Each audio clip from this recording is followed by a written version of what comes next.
Okay, well, it appears that no matter what I do, I'm going to get this noise while I'm recording, and I just can't figure out what it is, but I'm sorry about that, and I'll try to figure that out before I do another recording. All right, the rules for radicals are similar to the properties of exponents because, as we talked about, radicals can be written as fractional exponents. So they have the very same rules, okay? So here, if you have the nth root of a to the m, it's the same thing as taking the nth root of a and then raising the whole thing to the m power. So, for example, if you have the cube root of 8 squared, you can change that to the cube root of 8 and then square it, which is nice because the cube root of 8 is 2, and then you can square that and get 4. All right, if you have two radicals that have the same index, so two nth roots, and you're multiplying them together, it's the same thing as the nth root of that product. So the nth root of a times the nth root of b is equal to the nth root of a times b. So if you have the square root of 5 times the square root of 7, it is the square root of 5 times 7, which is the square root of 35. Note, this does not work with addition. It only works with multiplication and division, as we're going to see down here on number 3. It does not work with addition. So the square root of 5 plus the square root of 7 does not equal the square root of 5 plus 7. No, that is not true.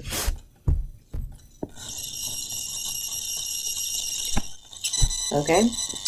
So, as I said, when you have a quotient, it does work. So the nth root of a divided by the nth root of b is the same thing as the nth root of a over b, as long as b does not equal 0, because you can never divide by 0.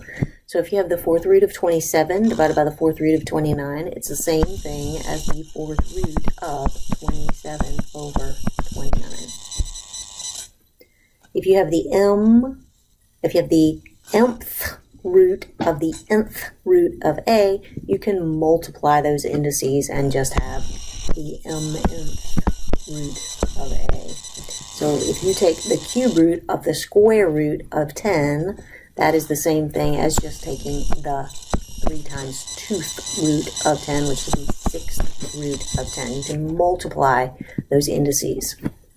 Now, if you have the nth root of a and you raise it to the n power, you get a. That's the whole point.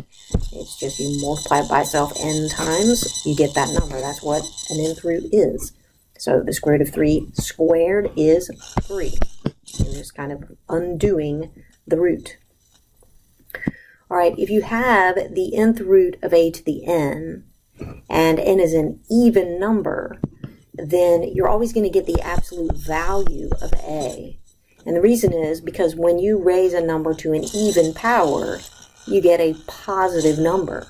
So you're going to be taking a even numbered root of a positive number. So you're going to get a positive answer. So it doesn't matter whether a is negative or positive. If you raise it to an even power, you're going to get a positive number.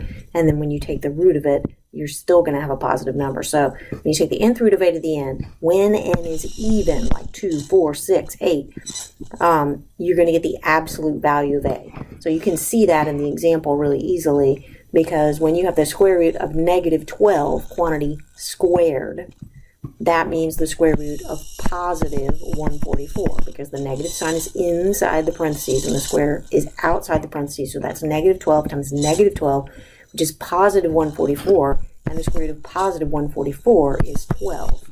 So you see, this number is the absolute value of the number you had. So whenever you're dealing with an even root, this is what happens. If the number is odd, however, you're going to get negative, or you're just going to get a, okay? Because if you take a cube root of something cubed, or the fifth root of something to the fifth, that negative sign, if it has one, is going to stick with it, and if it doesn't have one, it won't be there. So you're going to get a no matter what if your ends are odd. So like, for example, if you're taking the cube root of negative 12 cubed, negative 12 cubed is still negative, and the cube root of negative 144 times 12, whatever that is still going to be negative. So when you have an odd index and an odd power, the number keeps its sign, whatever it is. If it's negative, it's negative. If it's positive, it's positive. But when you have an even index and an even power, you're always going to get a positive answer. So it's going to be the absolute value of whatever the number is. All right, so let's look at the rules for exponents. Square root of 8 times square root of 2. When I multiply two like roots, same index, square root, I can take the square root of the product. So 8 times 2, square root of 16 is 4. Alright, if I take the cube root of 5 and I cube it, I just get 5. That's what cube root means. Alright, square root of 125 over the square root of 5 is just the square root of 125 over 5, which is the square root of 25. Because 5 goes into 12 2 times, yeah, which is 5.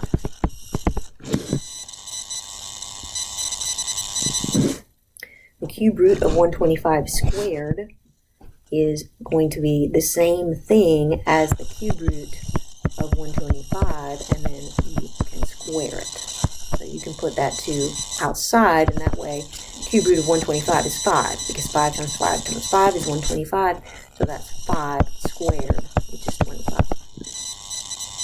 So that works very nicely. All right, here you've got two cube roots. You're multiplying them together, so you can take the cube root of the product, and that is going to be the cube root of x cubed, which is just x. All right. Simplifying radicals. When we simplify a radical, what we mean is that we want to make sure that all perfect squares or cubes or fourth roots have been removed from the radical completely. So the radical and all fractions have radical-free denominators also. All right, so when I want to simplify or reduce the cube root of 24, that means that I want to get all perfect cubes out of there. All right, now if you're familiar with your perfect cubes, like 8 or 27, those kind of numbers, then you could do this first method. You could just say, okay, well, cube root of 24, that's the cube root of 8 times 3. 24 is 8 times 3. So that's the cube root of 8 times the cube root of 3. And the cube root of 8 is 2. So that's 2 times the cube root of 3. And that would be the answer. That's as simple as you can get that thing. Because 3 is not a perfect cube. There's no way to get it out of that radical. Now, another way to do it, if you couldn't, didn't think of the fact that 8 is a factor of 24 and that it's a perfect cube,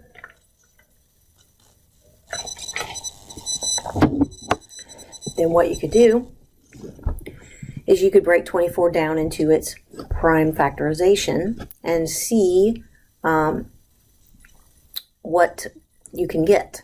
All right, so if you were to break 24 down into its prime factorization, you would start with 2 because 2 is prime, so 2 times 12, and then 2 times 6, and then 2 times 3.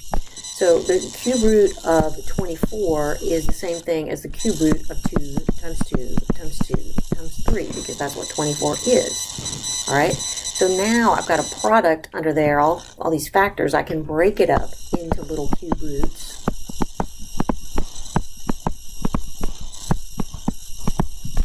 All right, so I've got 3 of them multiplied by each other. That's cube root of 2 times cube root of 2 times cube root of 2 is 2. That's what that is, 3 times, because it's a cube root. And so then all you have left is that cube root of 3, and that just stays the way it is because you can't do anything else with it. All right, so either method will work depending on where you're at with your, you know what I mean? So let me just erase this. All right, so for the fourth root of 48, you might know that 16 is a factor of 48, and 16 is a perfect fourth root, because 2 to the fourth is 16. So you might say, okay, well, that is the fourth root of 16 times 3. 48 is 16 times 3. And so that's the fourth root of 16 times the fourth root of 3. And the fourth root of 16 is 2. So that's 2 times the fourth root of 3. So that would be your answer. Now, if you didn't notice that, then you could again break 48 down into its prime factorization. 2 times 24, 2 times 12, 2 times 6, 2 times 3. So the fourth root of 48 is the fourth root of 2 times 2 times 2 times 2 times 3. And so the fourth root of 2 times the fourth root of 2 times the fourth root of 2 times the fourth root of 2 times the fourth root of 3. That all comes out to 2. And then the fourth root of 3. So either way, whatever works for you is fine. All right, let's just do one more. 75x cubed, the square root of 75x cubed. You might notice, we'll just skip this one because it's not that much different. So here, you might notice that that is equal to the square root of 25 times 3, x squared x. All right, why did I break it up like that? All right, 25 times 3 is 75, and x squared times x is x cubed. Because what I'm looking for here are perfect squares, because this is a square root, and if I can find a perfect square, I'll be able to get it out. So that's the square root of 25 times the square root of 3 times the square root of x squared times the square root of x. So the square root of 25 is just 5. Square root of 3 is square root of 3. Square root of x squared is x, and then the square root of x. Nothing you can do about that. So that would be 5x square root of 3x. The other way is, again, to take 75 and break it down into its prime factorization. 75, so this is method 2. 75 is equal to 3 times 5 times 5. And then x. We'll write x cubed like that. And that way, when we break it all up, square root of 3, square root of 5, square root of 5, square root of x, square root of x, square root of x. Square root of 5 times square root of 5 is 5. So these guys make 5. And then square root of x times square root of x is x. And then we've got the square root of 3x. That's got to be left inside the radical. All right, only like radicals can be combined with addition and subtraction. All right, multiplication, a little bit different, but when you're adding or subtracting, you have to have the same index on the radicals. All right, so 2 square root of 48 and 3 square root of 27. I don't mean index, I mean the radicand. I mean the number under the radical has to be the same, and the index has to be the same too, but like you can't combine the square root of 48 and the square root of 27 by addition and subtraction. You have to have the same number under the radical. That's called the radicand. Has to be the same to do any adding or subtracting. So let's reduce these radicals and see what we have. So the square root of 48, we talked about this before, is the square root of 16 times 3. And then the square root of 27 is the square root of 9 times 3. All right, so that's 2 times the square root of 16 times the square root of 3, and that's 3 times the square root of 9 square root of 3. So the 16 and the 9 can come out. So the square root of 16 is 4, so 2 times 4 is 8, and then you've got a square root of 3 there. And then 3 times the square root of 9, which is 3. 3 times 3 is 9, square root of 3. So now you do have the same exact root there. 8 square root of 3 minus 9 square root of 3 is just negative 1 square root of 3, or you could just write negative square root of 3. 8 minus 9 is negative 1. All right, these are exactly the same radicand, exactly the same kind of root. That's the only way you can add or subtract these kind of things. All right, so over here, we've got cube root of 16x, and then we've got the cube root of 54x to the fourth. All right, so you got the cube root of 8 times 2. 16 is 8 times 2, and then you've got x. And then you're subtracting the cube root of 54 is 27 times 2. And then you've got x cubed x, or your x to the fourth. So you can see there's some perfect cubes. 8 is a perfect cube, 27 is a perfect cube. So the cube root of 8 is 2, so that can come out of the radical. The 2 comes out, and then, the 8 comes out as 2, and then you've got your 2x left over. And then 27, cube root of 27 is just 3. And then the cube root of x cubed is x. And then what you have left inside is the 2 and the x. So here again, you have two things that have the same exact radical, same exact number under there. So 2 square root of 2x minus 3x square root of 2x is 2 minus 3x square root of 2x, which doesn't look as nice as the other one did, but okay. All right, rationalizing the denominator of a fraction is usually important and necessary because for some reason people don't like to see irrational numbers in the denominator. All right, so whenever we have a fraction, we know that we're allowed to multiply the top and the bottom by any non-zero number, and that's okay. It will be an equivalent fraction. So usually we just want to choose something. When we have just a single radical down there, we can just multiply by whatever that radical is based on its index. So if I've got the square root of 3 down there in the denominator, I can multiply the top and the bottom of this fraction by the square root of 3 to make that go away. Because then I'll get 5 square root of 3 in the numerator. And it's okay to have irrational numbers in the numerator for some reason. Who knows why? I don't. But 2 square root of 3 times square root of 3, remember square root of 3 times square root of 3 is 3. So 2 times 3 is 6. So that rationalizes your denominator, and you don't have an irrational number in there anymore. If you have a cube root, you're going to have to multiply by that thing as many times as it takes to get rid of that thing. So in this case, you're going to have to multiply by the cube root of 5 twice, because that's the only way that's going to go away. So cube root of 5, cube root of 5 on the top. So on the bottom, you're just going to have 5, and then you're going to have 2 cube root of 5 squared. Doesn't look very good. But the denominator looks good, so that's all that matters. Okay, to rationalize the denominator of a two-term fraction, you multiply the numerator and denominator by the conjugate of the denominator. All right, the conjugate.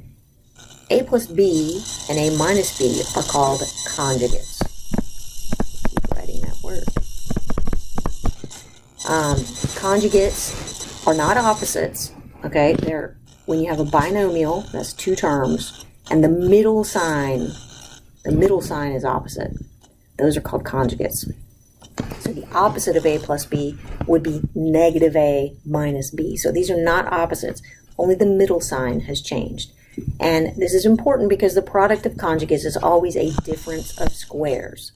A plus b times a minus b is always a squared minus b squared. So we have a number plus another number times that number minus the other number. You get the first number squared minus the second number squared every time. All right, and that's useful for rationalizing this kind of denominator. If we have 3 plus the square root of 7, we can multiply the top and the bottom of this fraction by 3 minus the square root of 7. And that will make that denominator rational, okay? Because 3 plus square root of 7 times 3 minus square root of 7 is going to be 3 squared minus the square root of 7 squared. And the numerator, you just distribute. 2 times 3 is 6 minus 2 square root of 7. So in the numerator is that. And then in the denominator, we have 9 minus 7, which is 2. So we've got 6 minus 2 square root of 7 over 2. And we would want to simplify this fraction because there's a common factor of 2 in the numerator and the denominator. You can factor out a 2 here, and then the 2 on the bottom will cancel. So the answer will be 3 minus the square root of 7.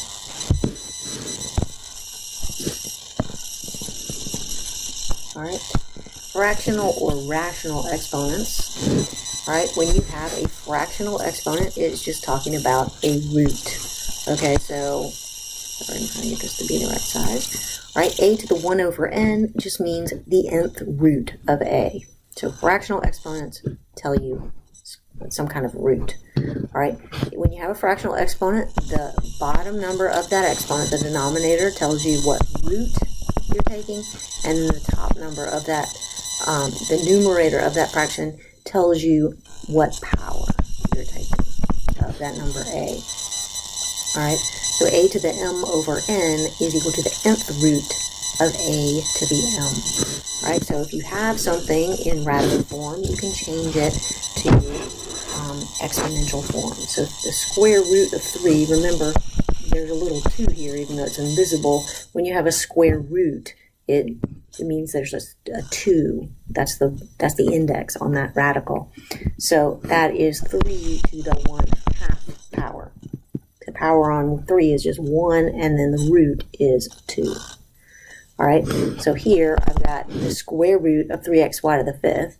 So again, I've got 3xy to the 5th, and I'm raising all of that to the 1/2 power. So when you have a power raised to another power, you multiply the exponents. So 3xy, all of that raised to the 5/2 power. And I could write that as 3 to the 5/2, x to the 5/2, y to the 5/2. I'm just showing you how to change from radical notation to exponential notation. Alright, so let's go the other way. When we have 2y to the 3/4, z to the 1/4, we're talking about taking the 4th roots. Okay, so you notice the denominators are both 4. So those are going to be under a radical that has a 4 for the index. The 2 is not raised to anything, so it's just here. And then we have the 4th root of y cubed, because notice there's a 3 in the numerator there, and then z to the 1st. And then we've got a to the negative 3/2, which means 1 over a to the positive 3/2. We have to deal with that negative exponent first, and then in that numerator we have the square root of a cubed. Okay, because the denominator is 2, which means it's a square root, and then the numerator is 3, which means the power on a is 3. And then we'd have to rationalize that by multiplying the top and the bottom by the square root of a cubed. And that will give me the square root of a cubed over a cubed.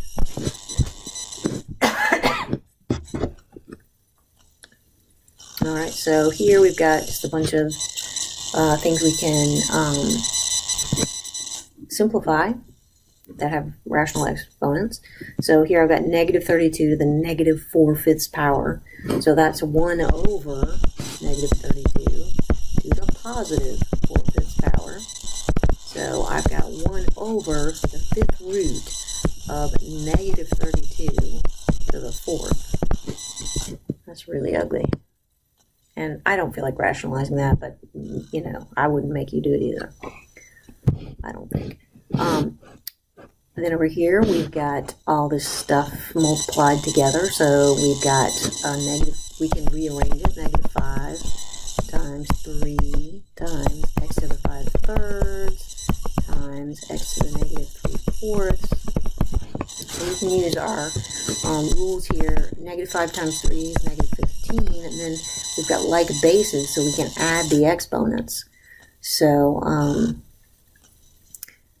that's going to be x to the 5/3 plus negative 3/4. And remember, when you add fractions, you have to get a common denominator. So we've got over here on the side, we've got to do 5/3 minus 3/4. So 5/3, you'd have to multiply that by 4 over 4. So that'd be 20/12 minus 15/12. So So that's going to be 5/12. So negative 15 x to the 5/12. Good grief. And then we could write that as negative 15 12th root of x to the 5th. These are ridiculous problems. Okay, so the 9th root of a cubed is a to the 3/9. Okay, because the root goes on the bottom, the power goes on the top of the exponent, so that's just a to the 1/3 power. And over here, we've got the cube root of the square root of 125, and so we remember that can be written, you can multiply those roots, so you would have the 6th root of 125, which you actually could write as the square root of the cube root of 125, because it means the same thing, because still 3 times 2, which is 6. And so therefore you could write it as the square root of 5, because the cube root of 125 is 5, so that looks a lot better.